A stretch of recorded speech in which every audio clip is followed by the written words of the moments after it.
नमस्कार मित्रों, आज हम सीखना शुरू कर रहे हैं। सीखेंगे कि पुश्तैनी ज़मीन का बंटवारा कैसे करें।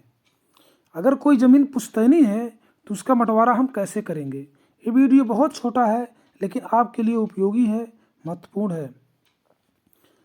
पुश्तैनी ज़मीन बेचने से पहले, अगर कोई पुश्तैनी ज़मीन है तो उसे बेचने से पहले पारिवारिक बंटवारा करना होगा, यानी उसका पारिवारिक बंटवारा करना होता है। नहीं तो बाकी परिवार के लोग उसमें अड़ंगा फंसाते हैं, बाधा पहुंचाते हैं कि हमारा कितना है। इसलिए जो है बंटवारा करना पड़ता है। इसलिए ज़मीन की जो है दाखिल खारिज करानी पड़ेगी। बंटवारा करने के लिए ज़मीन की दाखिल खारिज करानी पड़ेगी।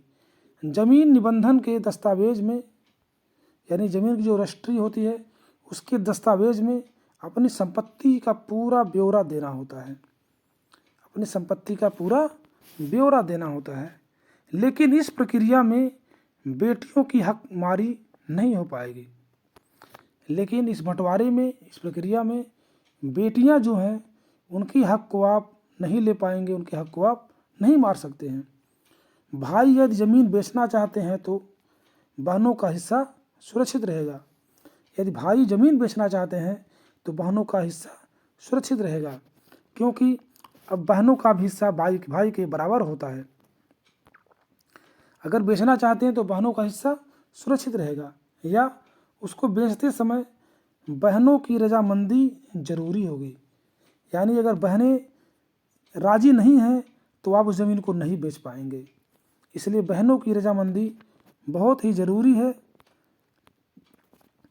अगर बहनें राजी नहीं है तो आप ज़मीन को नहीं बेच पाएंगे।